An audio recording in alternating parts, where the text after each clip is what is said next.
четврток 19 часот време е за ново издание на вестите за млади Шорткат. Здраво на сите! Јас сум Гоши и во наредниве неколку минути ќе ви ги представам најважните вести и настани од изминатава недела. Во денешното издание на Шорткат ќе гледате: младите пред изборите им испорачаа предлози за зелени општини на кандидатите за градоначалници. МВР започна кампања "Кажи не" за зголемување на свеста за споделување на фотографии и видеа од младите на интернет. Со голем број настани неделава се одбележа 10 октомври, Светскиот ден на менталното здравје. Останете со нас, Шорткат почнува веднаш.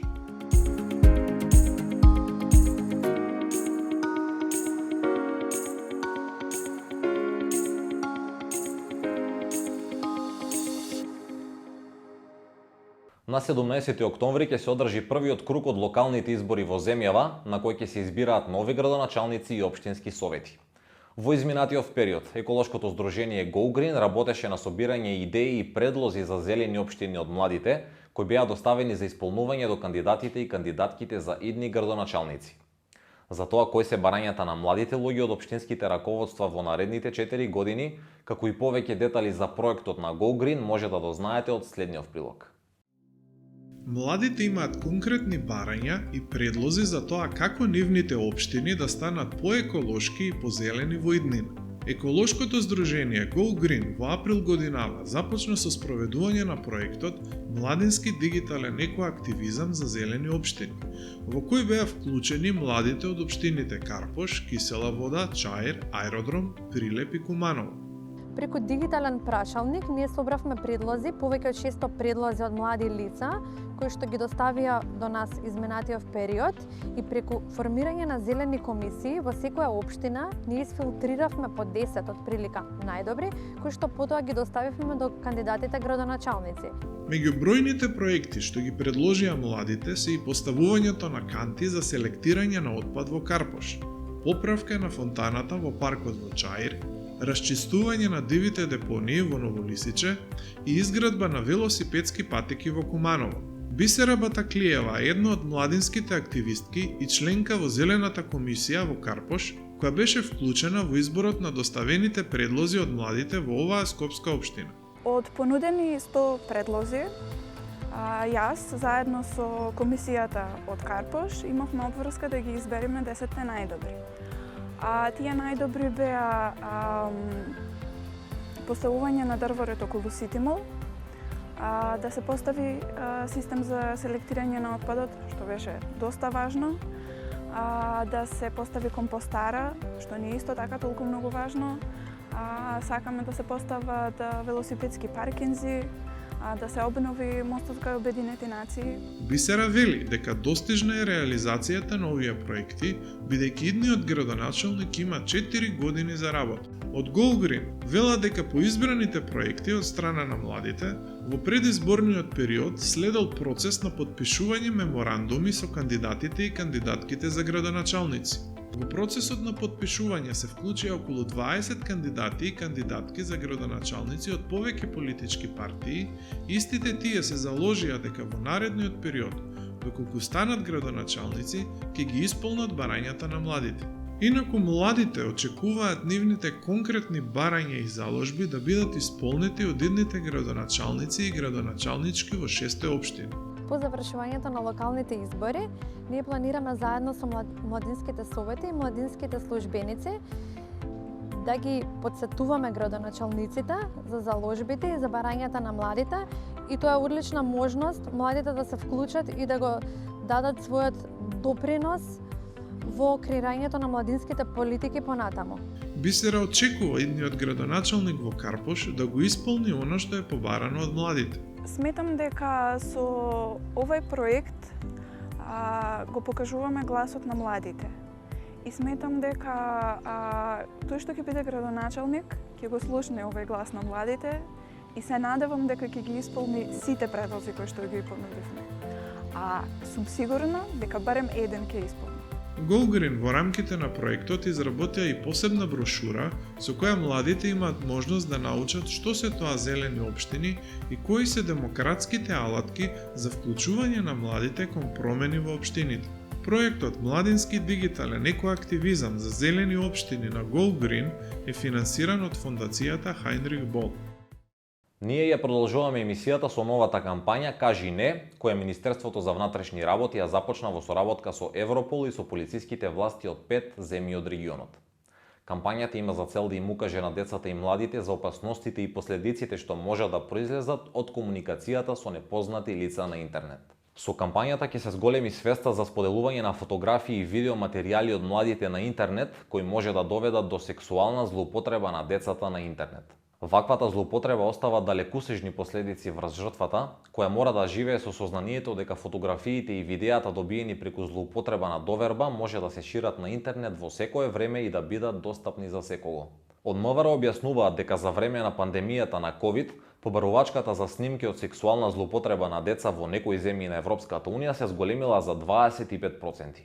Од полицијата со апел до младите дека сексуалната злоупотреба може да се случи многу брзо преку интернет, бидејќи сторителите брзо и анонимно пристапуваат до жртвите преку каналите за разговор, веб страниците и социјалните мрежи.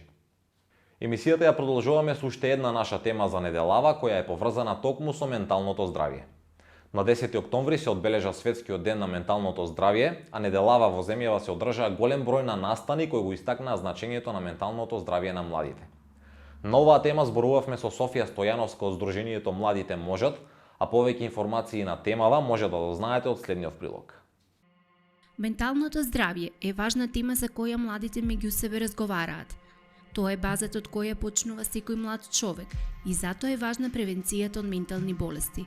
Младите лица кои имаат одлично ментално здравје би биле успешни на поле на личен развој и на кариерно насочување, односно би се развиле во целосна индивидуа.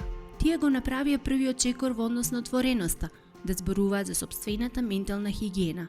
Имаат желба да одат на психолог, сакаат да разговараат за тоа што им се случува, но најчесто тоа го прават со своите врсници. Софија Стојановска од Сдруженијето Младите можат вели дека во образованието потребна е поголема системска поддршка и протоколи, а важна улога во тој процес имаат психолозите во училиштата. Но тие, според нашата соговорничка, се оптоварени со голем број на административни обврски и останува многу малку време да се посветат на работата со младите. Од една страна, психолозите треба да се растеретат од многу големата административна работа, нешто што не се провлекува ни сите работилници кои што ги правевме, ни стркалезните маси, каде што сите викаат дека колку и да сакаат да се посветат, не можат поради сето тоа административно што им се трупа. Друг аспект е што тие треба, уствари, малце се. Имам училишта каде што имаат над 1000 ученици, има еден психолог и педагог, а никогаш и тој го нема. Ќе замине на породелно, ќе има промена на работно место и останува цела школска година без некој кој што може да ги поддржи. Но од трето нешто што би додала е можеби не самите психолози и педагози да работат со учениците, туку тие да работат со наставниците, па наставниците да работат со учениците. Значи да бидат поддршка и на целата служба во училиштето, како целата служба да биде поддршка на учениците. Родителите се клучна алка во процесот на зачувување на менталното здравје на младите. Потребно е тие да знаат како да пристапат кон своите деца, како да препознаат што ги мачи. Многу е важно и родителите да се грижат за своето ментално здравје, затоа што ако тие се ментално здрави, тоа се рефлектира и на децата. Младите со нив најчесто не разговараат затоа што се соочуваат и со многу коментари на кои што со нашиот менталитет сме навикнати да ги кажуваме, а при тоа да не ги сваќаме последиците. Например, ќе добие лоша оценка на училиште, никој не го прашува за тоа зошто е тоа така, дали може некако да му се помогне за да е подобри оценката, туку го прашува, му се кажува седни учи, научи што добија другите, зошто баш тебе ова ти се случи, како не зошто баш тебе, тоа е па и правилно прашање, повеќе како можеше на тебе да ти се случи, како можеше другите да научат, ти да не научиш. И тие коментари ги одлекуваат младите као подалеку од повозрастните за да разговараат со нив на темите кои што им се важни. Наставниците во училиштата исто така треба да бидат обучени да препознаат дали некој дете го мачи одреден проблем и да имаат поголемо разбирање од каде потекнува тоа што ученикот има слаб успех. Од тука, важно е психолозите да ги обучат и наставниците, за пружање на поголема помош и поддршка на младите. Не обрнуваат внимание на тоа што се случува моментално на ученикот, туку најчесто си одат по агендата, по курикулумот и тоа е тоа. Значи, денеска имам предавање, ти ќе го изслушаш тоа, ќе ти дадам домашна, ти ќе напишеш домашната, ќе дојдеш на тест, што направиш на тестот, тоа е тоа. А после тоа, дали ти си имал некаков предизвик во тој период, дали си па и најмало нешто, симпатијата не ти возвратила, што се вика, треба да се разговара. Тоа се тие години каде што се соочуваш со такви проблеми и едноставно ти паѓаат тешко. Но меѓутоа, кога некој друг не те разбира, уште повеќе ти паѓа тешко и кога наставниците не ги разбираат тие мали ситни моменти и не ја даваат поддршката, тогаш младите уште повеќе се оддалечуваат од нив. Од настаните ментално здравје, сега е моментот кој се организирани од Сдруженијето Младите можат. Треба да произлезе документ за јавна политика. Креаторите на политики на локално и централно ниво треба систематски да ги спроведат мерките кои младите ги предложија на работилниците. Младите во зачувување на своето ментално здравје и превенцијата од ментални болести не можат да се изборат сами. Потребна им е соработка со институциите. Мерките кои тие ги предлагаат треба да се лобираат кај возрастните. За крај на денешната епизода на Шорткат ви информираме за извонредното рангирање на младиот фудбалер Дашмир Елези од тетовскиот фудбалски клуб Шкендија. Угледниот лондонски весник Guardian го вброи Елези меѓу 60 најталентирани фудбалери во светот во рангирањето за 2021 година. Освен на позицијата напаѓач во клубот Шкендија, Елези е и член на македонската фудбалска репрезентација до 19 години. Guardian за младиот талент ќе напише дека е подеднакво опасен со двете нозе, дека е брз, агилен, интелигентен со топката и атрактивен за гледање, а во 30 одиграни надпревари за Шкендија има постигнато вкупно 7 голови. Дојдовме до крајот на денешното издание на емисијата Шорткат. Во било кое време може да не контактирате на нашиот Instagram профил, каде може да ни дадете и ваш предлог за тема за некоја од следните епизоди на емисијата. До следната епизода на Шорткат информирајте се преку рубриката за млади CTRLZ на вебсајтот на meta.mk. Се гледаме следната недела во истото време, четврток 19 часот. Поздрав!